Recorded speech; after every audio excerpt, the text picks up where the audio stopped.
There's a master lever for the whole house, and then there are smaller levers for each. For everything except the shower, ma'am.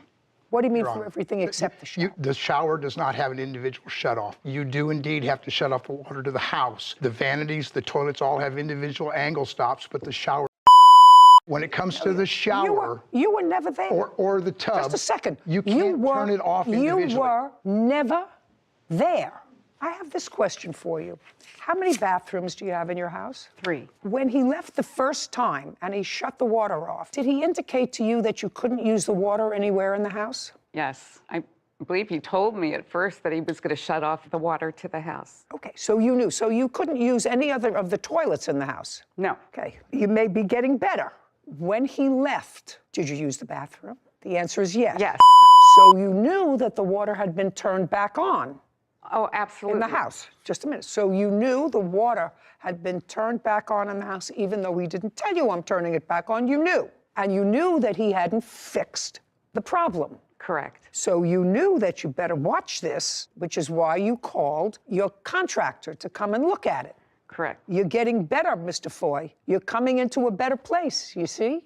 Things work themselves out. Now, you know that the water is still dripping. You know that there's still a leak.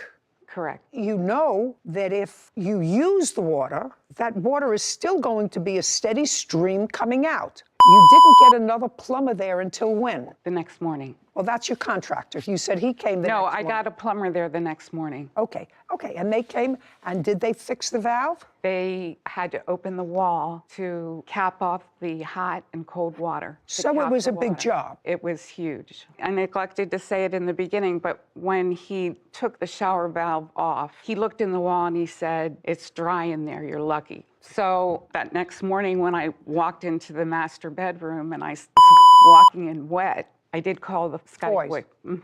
Now tell me where you felt it when you walked into the master bedroom. Do you have wood floors there or carpet? It's all wood. And it was right as I got to where the bathroom and the master bedroom meet. There's no door. So it was outside that it was wet. I thought my dog had an accident on the floor. And? Yes, Your Honor. Yes. Correct? Both. And then they separated in 2020, and at that time the children came to live with you. Correct. And you took the truck. Yes. By agreement with your now ex-wife. Yes. In 2020, who made the car payments? My husband did. Is that correct? Yes. I made all of the car payments on that vehicle. All of them, from the time it was purchased until we paid it off. Okay, so what you're telling me is from 2017, you made all the car payments. That's correct. Did your daughter and son-in-law make any of those payments? Not directly, but they paid toward the balance of the money that they were... You paid for the truck. That's correct. Since 2017, since they were married. Yes. With no reimbursement. I took payments out of my daughter's check. Just be very, very careful with me, sir. Yeah. I want you to be very careful with me. I read that, what we call in Yiddish, babamaisis in here, that you took money out of your daughter's check. Babamaisis, it means grandma's tale. It means it's not true. It means it doesn't sound right to me. I read it in here. Don't try to repeat it here because that won't be good for you. Okay, I'm going to believe you if you show me copies of her checks that you made to her with withdrawals from money she owed you. That's all I want to see. Do you have that? I do not. Not, of course not. Now, he has the truck, and this was clearly either a gift or a marital debt.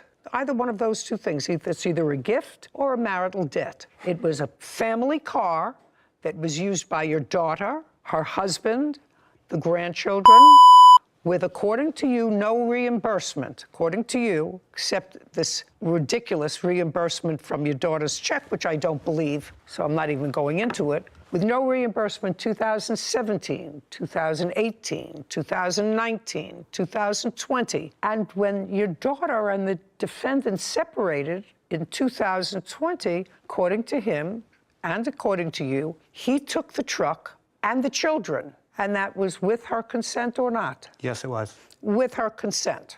Is that so far right? That's what you're telling me. It's accurate. Right.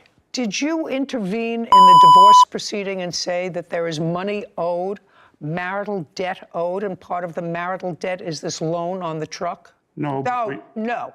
No. The answer is no, you did not.